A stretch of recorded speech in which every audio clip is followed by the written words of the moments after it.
right. By golly. Um,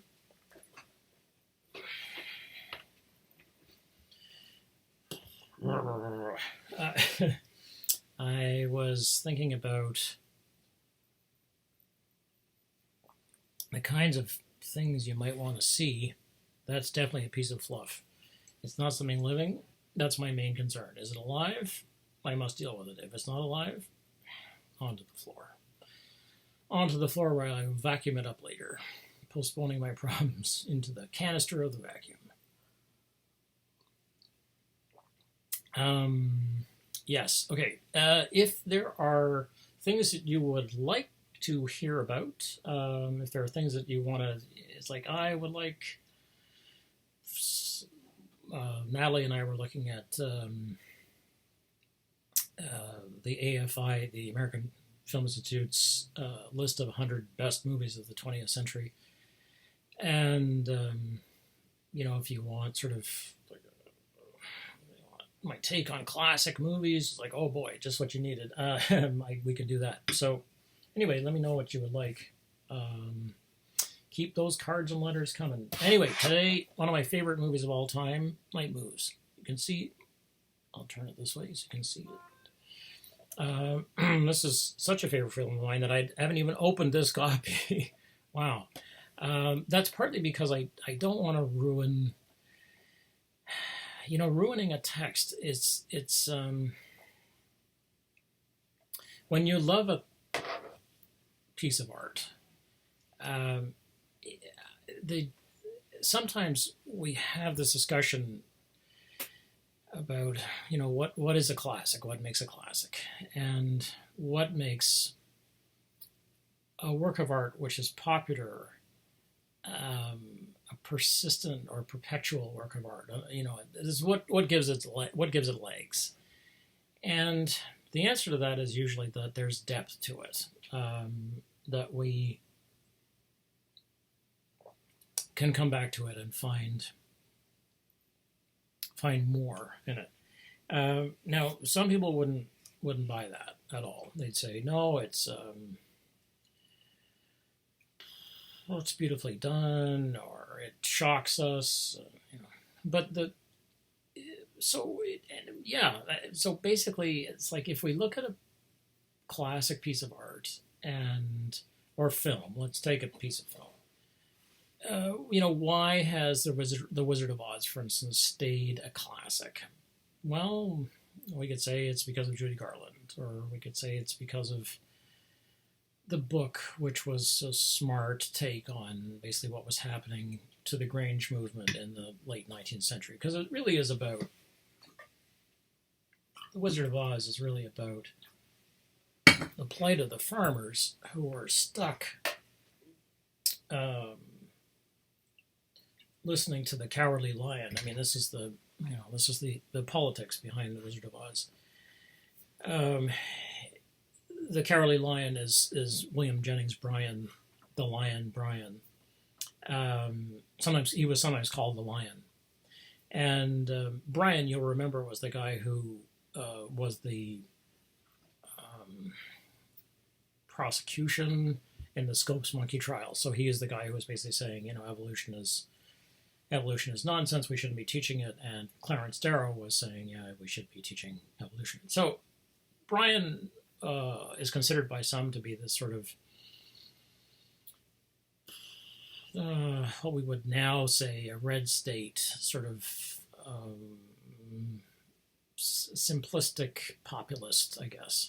But he wasn't simplistic. He was. I mean, people disliked him, but sorry, I'm just arranging the tea things so that I can introduce tea into my system much more quickly. Just like, get the bag. So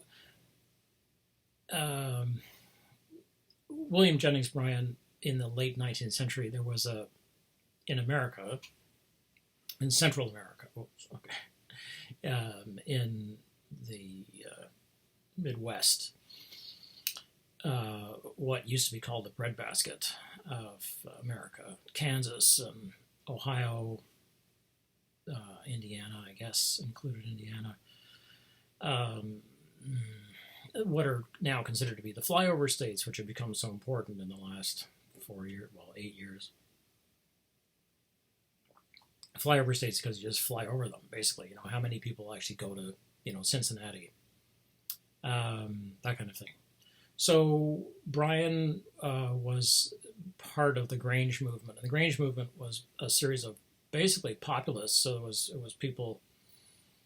It was really workers, well, farmers, small farmers, and we're not talking about agribiz. We're talking about small landholders who had a few acres, kind of thing, or more than a few acres, but not big farms, which they worked with a family. So a small farm with let's say 8 people working in, 2 parents, 2 adults, maybe a hired man, maybe, and a bunch of kids, and you kept on having kids to work the farm because that's it was cheap labor basically, but you had to feed them. So the Bryan wanted to put people onto the silver standard, and he believed in the silver standard, free silver. This was his. He actually ran for president, but lost, and that's probably a good. I don't know. I was going to say it's probably a good thing, but who knows? I mean, it's not as though it all worked out beautifully. But so the yellow brick road is the gold standard, right? I mean, that's the point. And the gold standard will take you to Oz. Except, there are all these problems along the way. And along the way, they meet the Tin Man, who would have been the industrial laborer, right? So the labor force working in factories. So the factory hand, as they were called, is a piece of, depends on how you take it, but it's usually called a piece of metonymy, where the thing stands in for the whole. So the factory hand, the job of the factory hand is to work with the hand. And so the person becomes identified with the hand. So, how many factory hands do you have? Well, 30, which meant 30 people, right? One set of hands. That's a piece of metonymy where the thing stands. We still talk about playing a hand of cards. You want to play a hand of cards. It doesn't mean you're just going to play with one hand. It doesn't mean you're just going to play one. You're like, that's it. I just played 4 cards. It's like, no. We're going to play some cards. You know what it is. They used to say with sailing ships, there's a term, not like, it's like a sail. If you said a sail, you probably were talking about a group of ships and so on. Anyway, so Dorothy meets the representatives of the struggle on the prairies, or on the prairies, in the breadbasket in Kansas along the way. So she meets the Scarecrow, who is the farmers, represents the farmers, who have been beaten up and have been left to be chewed up by nature, basically. And she rehabilitates the Scarecrow and is terrified. The Scarecrow is terrified. It's a very touching story in many ways. The novel, if you read the novel, I mean, yeah, the movie is a different thing, right? They're different texts. And then the Cowardly Lion. Well, who is the Cowardly Lion? Well, William Jennings Bryan. And he is afraid. They're all afraid, basically. The Tin Man has no heart, and so on. Okay, so that's an allegory, right? That is it. The story is a long metaphor. It's an extended metaphor, basically, for a particular situation. And so, is that what made the Wizard of Oz so powerful? Is that, or really no? Because I mean, certainly it was made at the very end of the 30s, when the farmers could hardly lose anything else. They'd lost absolutely everything they had. In Canada and America, the farmers were broken. Small family farming appeared to be completely shattered. And then it would, of course, become crucial to the economy in the next 4 or 5 years. Or is it because of, as I say, Judy Garland, and just the strength of the text and the strength of the music, and the sensibility that this was that Oz was a wonderful place to be, and there's a sense of terror to it. There really are villains, and they really are out to get you, and I think that's important. And now I'll come back to this in a day or two because I'm going to go back and talk about some classic Disney, which we may sort of have brushed over, but it really can be worth looking at. So anyway, why did I start talking about the Wizard of Oz? What makes a classic is why. That's right, Tim. You can do it. And so what is it that keeps something a classic? And if you think about, typically a classic or high art is compared to some kind of low art, which is disposable. It's considered to be disposable. Which you're probably not going to remember it. You're not going to revisit it, because why would you? You're going to sort of forget it as soon as you see it. So they used to say, this isn't a comic book, by which they meant something which had no interior to it. It just was a surface, basically. There was just the skin of the material. You read the text. You experienced the narrative, the adventure, and that was it. It was over, and you forgot it. And so very often, they used to use, as I say, they used to use comic books. If you think about something like, I'm thinking about a Dilbert cartoon. A Dilbert cartoon is like a joke in many ways. It's supposed to light you up for, it takes 3 seconds maybe tops to read a 3-panel Dilbert cartoon.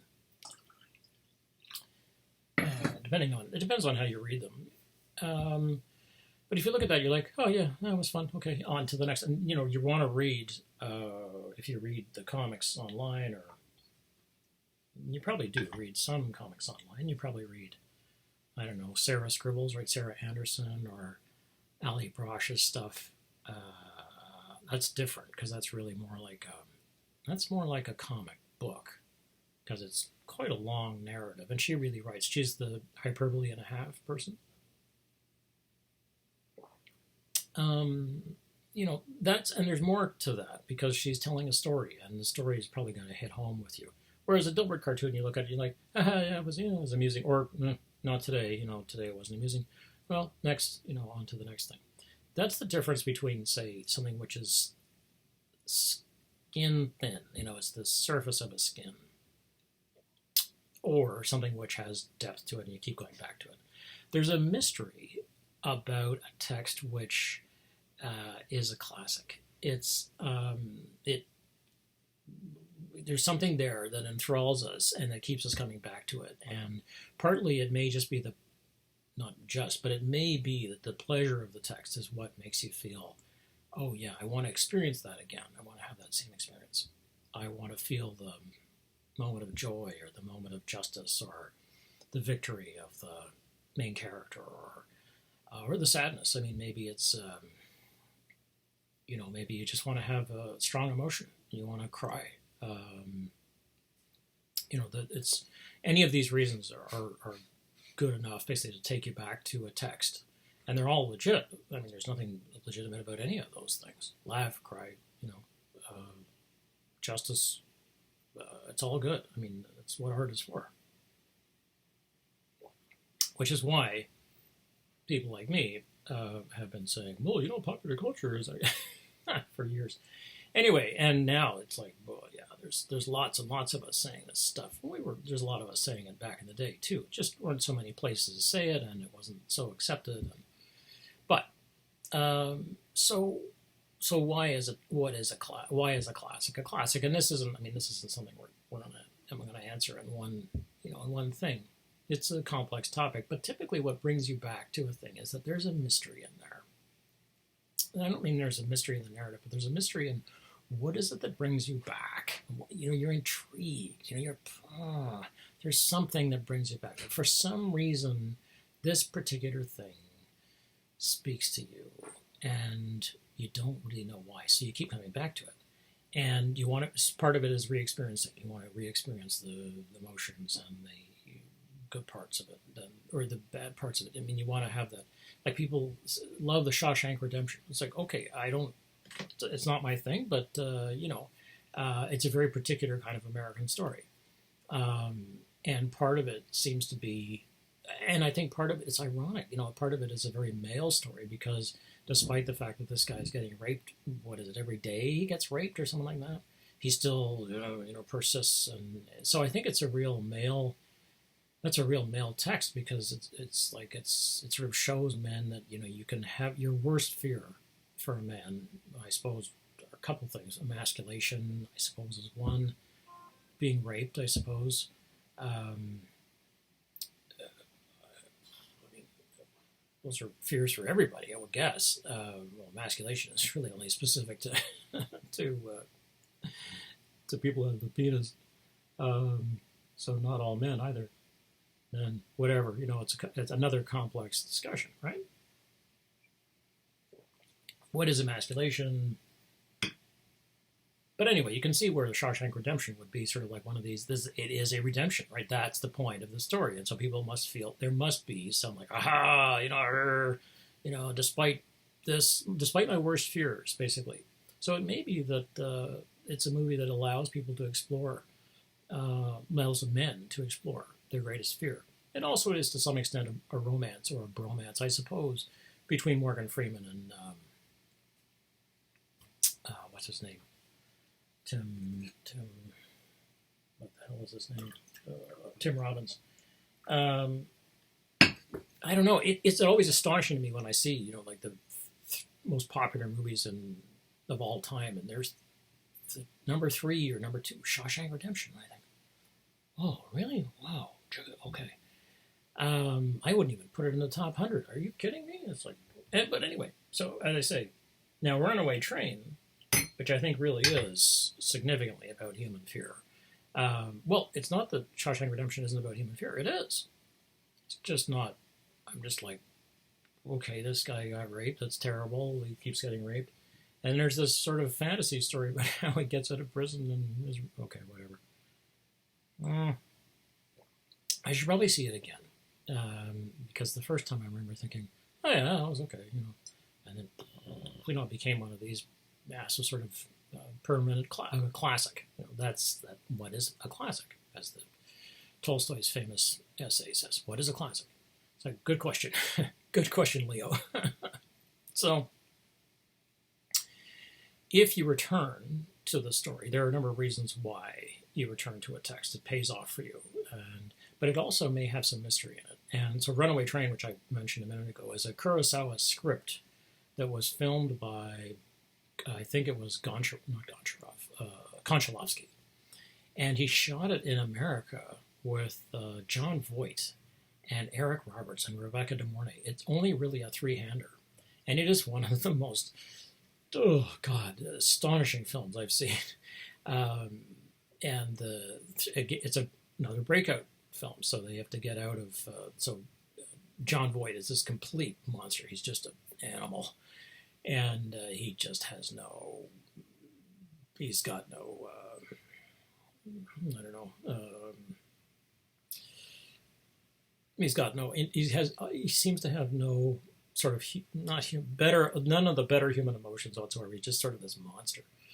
And Eric Roberts is a young guy, and he gets out with him. And now I can't remember who plays the sheriff, basically. So they get out. It's the middle of the winter. They're out in a prison somewhere, and it's like North Dakota. It's like, oh God, it's just awful.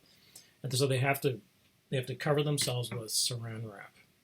They cover themselves with lard, like oil and lard, like anything that will keep them warm. And then they wrap saran wrap around themselves, and then they have to swim through tunnels. They have to get out through the sewage, basically. And then they get out, and there's a train that they both get on, just a locomotive, and with one other car attached. And they get on this train to escape. And meanwhile, the villainous sheriff comes to start chasing them. And there's this sort of tussle between two world views, basically, between the Jon Voight character and the sheriff. Geez, now that I'm talking about it, I don't even remember. Hold on a second. Hold the phone, as we used to say. Hold the phone. Like, and he was like, hold the phone. Are you kidding? I didn't even wait for their mother to go for a walk. What are you talking about? Runaway Train. Here we go. Arrgh. Disaster. All the toys are falling over. Jon Voight. Yeah, okay, here, they made it look like a hit. Oh, look, I paid $12.99 for it. This is another film which I've seen.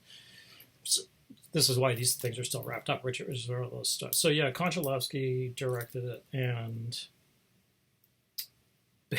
based on a screenplay by Akira Kurosawa, and then the screenplay was written by a bunch of folks. So, and who plays the bad guy? Jeez. That's interesting. He's not anybody particular. Anyway, so they get on this train, and it turns out that there's a security guard or something like that on the train, and that's Rebecca De Mornay, and who does quite a good job, actually. And that's not true. Most of the villain I'm thinking of is sort of a character like Dwight Yoakam would play. It's sort of that. He does a great job at playing those characters. Just brutal, sort of. He's a complete system guy, works for the man, kills the enemy, remorseless, ruthless. So there are these two characters, two forces. And because it's a Kurosawa story fundamentally, it's really about, all those things that Kurosawa would talk about, nature and the way that people are formed and what class means. But usually Kurosawa was really interested in what makes people tick. And so anyway, Runaway Train is amazing. And the train, they clear the tracks. They're like, get out of the way. This train is coming through and we have to keep, we want to chase it. So they clear the train and they clear the tracks on this train and it's bombing through this, snowbound landscape, and it snows and it's wow, this incredible sort of fury. It's kind of like it's like the scenes in King Lear where Lear has gone completely mad, and he's out on the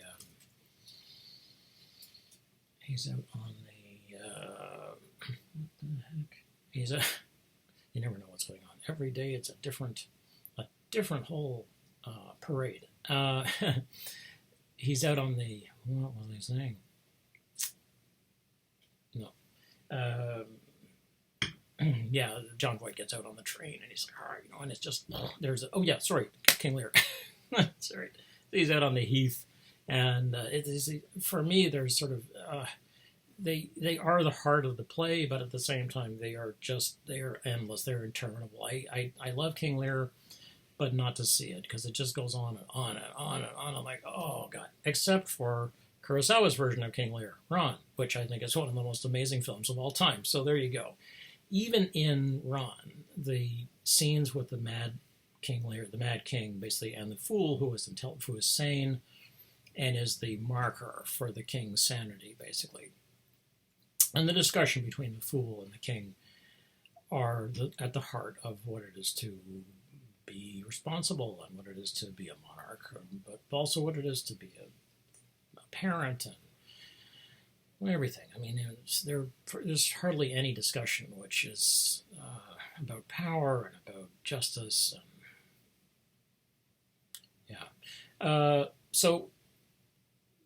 So Runaway Train has those qualities to it. And the thing about it is that every time when I see it, I have this, I just sort of get mesmerized by it. I'm like, oh, and I sort of sit there and I stop breathing, and it's this amazing experience. So that by the time I get into the second hour, I'm like, it just completely, it's like somebody stuck in, an ice pick in the back of my neck. It's like, oh, that's it.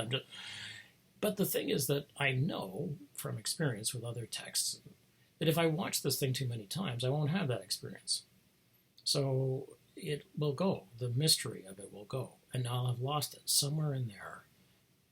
The mystery which hovers inside this text. I don't know why. I have no idea. I can't really, I could guess, but it's something about the environment, and it's something about the discussion and about, what it is to be a human being. And because that's very much what Runaway Train is about. So why haven't I unwrapped my copy of Runaway Train? Because I've seen it, 4 times maybe? And I saw it first in the theaters, and then I saw it on video, and then I saw it on DVD, and then I probably saw it on DVD again, and then I bought it on DVD. But when I bought it, I was like, I want to be able to see this again. I don't want it to disappear, and I knew films were disappearing, and we were going to not be able to see them because it was going to. You could see that the Hollywood was retracting, basically. You know, they were taking films away, so it's like so for $13, which used to be the price of admission for a movie, well, still is kind of. I can own this thing and see it whenever I want it, basically, roughly. Wow, what an amazing thing. So I was like, I'm buying that. So, but I don't want to ruin it. In the same way, I don't want to play a piece of music I love too many times because I don't want to ruin it, right? I don't want to feel, when I hear it, I don't want to think, okay. So what is it that's in there? What is the mystery of the text? And that's just it. It's a mystery, right? It's a mystery. So how are you going to preserve the mystery? Well, don't expose yourself to it too much. You know, we don't know. I mean, and if you... Wordsworth, you know, famously said in the 19th century, so he's a romantic poet, right? A famous British romantic poet. And he said, we murder to dissect, I think, when he was talking about. And that's the very end of this quotation. Let me see if I can actually find it for us. Let me put, I was going to say, I'll put you guys over there, or I'll put me over there, really. We murder to dissect. I want the whole quotation. Oh no, actually, that's what he says. Oh, how about that? Enough of science and art. Close up the barren leaves. Come forth and bring with you a heart. Yeah, interesting. Oh, that's interesting. It's a rare thing that I actually not only remembered the quotation, but I remember the whole actual thing. The table's turned. Okay, so how does it go? This is one of these. Wordsworth. When I was doing in second year, we had to do gateway theory course.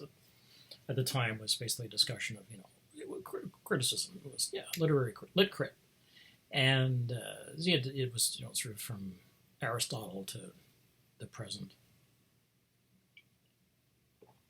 And the guy who taught me that course, taught us that course, was this famous novelist, a Canadian novelist, poet, General Bon Vivant. Actually, he wasn't such a bon vivant. He was an alcoholic, but he wasn't so much of a bon vivant.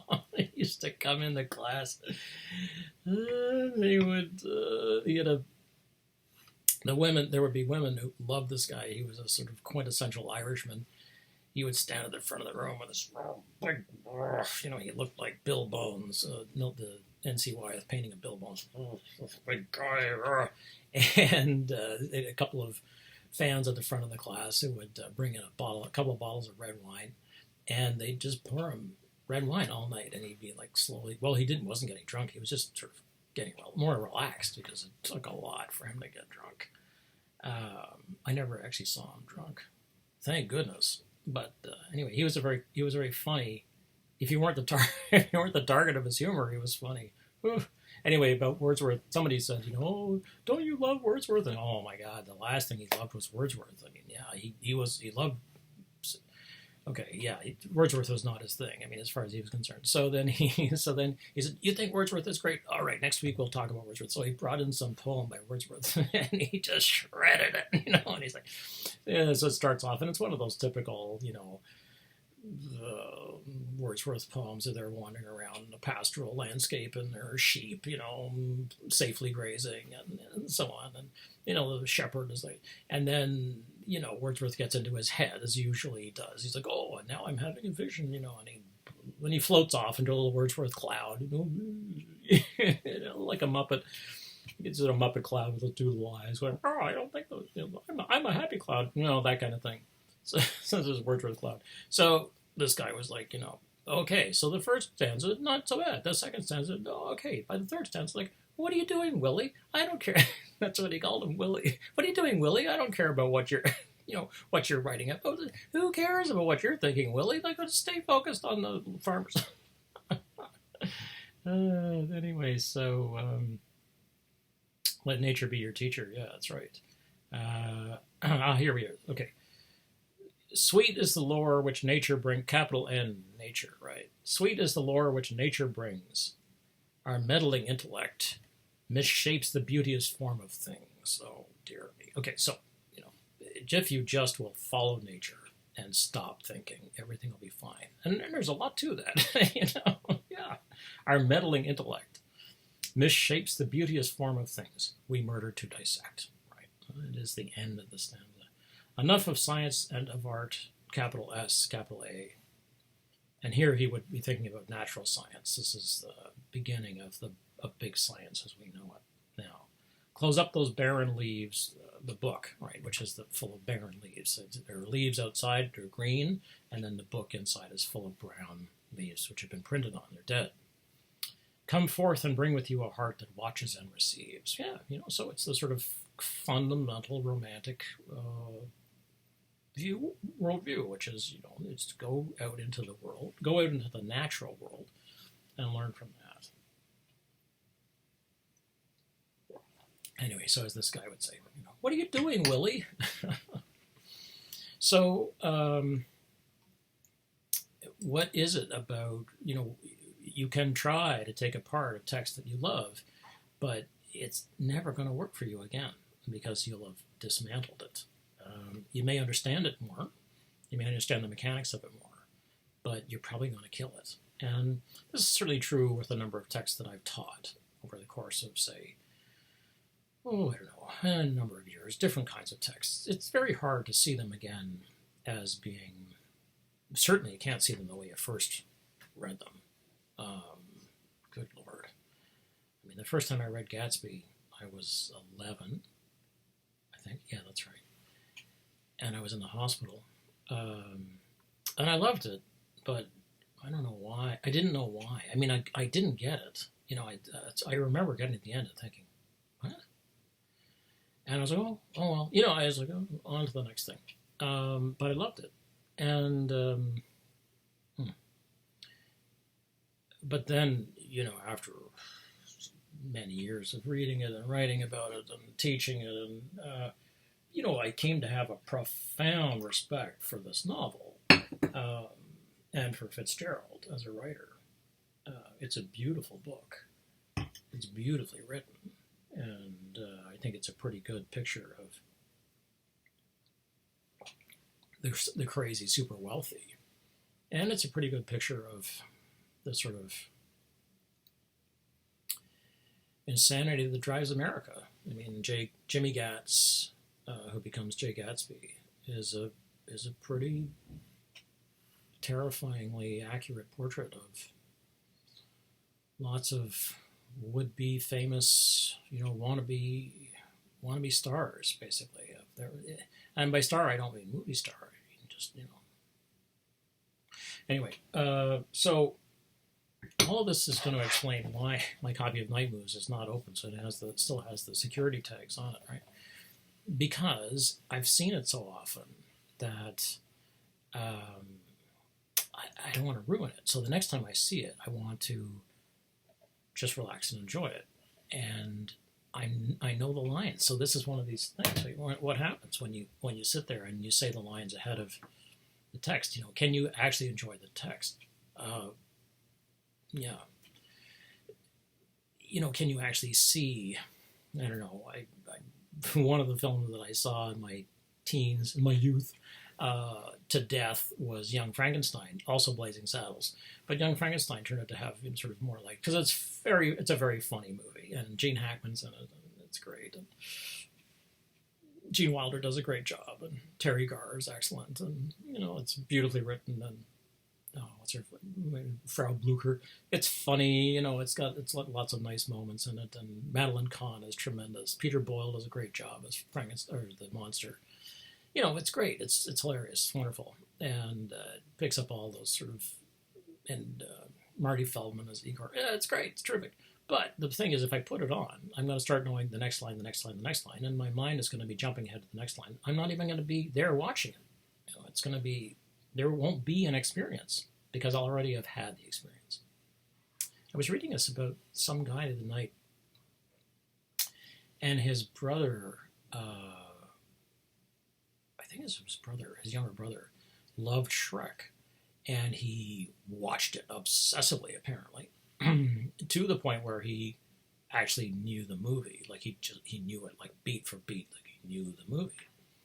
And so at one point they were driving, and the kid was upset or something like that, and the father says to him, "Watch Shrek in your head."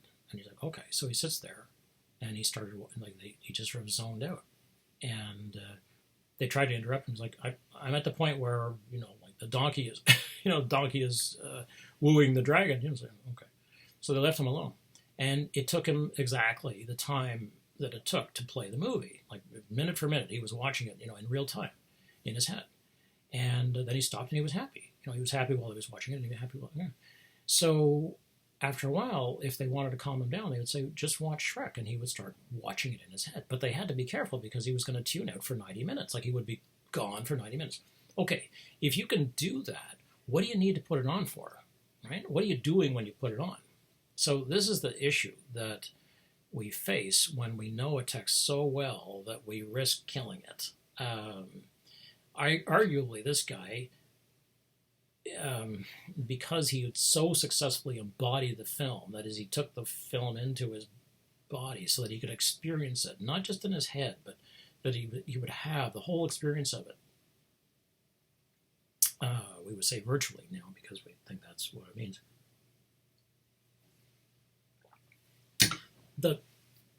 It was the same as if he had actually been sitting there watching it. Well, okay, so then, as I say, what do you need the actual physical thing for? What do you need a screen and the document, the text to play, because you know it? Okay, obviously I did not get to talk about Night Moves today. So I will talk about it tomorrow. And I did today wind up talking more about Runaway Train, which I have to say, this is a gritty film. I mean, the part, actually, it's not really. I mean, it's a cold movie. I mean, if you're feeling hot and you want to cool off, this is the movie to see, because it does effectively. You can see where Kurosawa would have set this in Siberia. The engineer, yeah, that's right. The passenger is a railroad worker, yeah. So there's really there's three parts, and there's this sort of crazy person that comes after them. But Runaway Train is a great movie. And there are going to be times when you look at the John Voight character and think, well, that's way over the top. It's like, yeah, it is. I mean, I think that it would have worked if had been Japanese actors. I mean, and I think it would have worked if it had been Toshiro Mifune playing that role. I mean, I think that's a Toshiro Mifune role. There's no doubt about it. It's interesting that Kurosawa gave up on it or passed it along and said, I'm not going to make that. That's a fascinating thing. He was indeed a fascinating man. There is a really good documentary. It's like 2-something hours long about Kurosawa. I have to say, don't see that first, because let me talk about some other Kurosawa first, and which is accessible. Because I talked about Yojimbo, and I'll talk about a bit more about it. Because there is accessible Kurosawa. So if you're in the mood for a non-Shawshank Redemption, I mean there's redemption here, but it's not a happy. It's not Hollywood. This is not a Hollywood movie. It is an amazing film, and it is full of mystery for me. But the initial part is gritty. I mean, they swim through a sewage tank, basically, or through a sewage line to get out. They're cold, so it's physically their physical comfort is.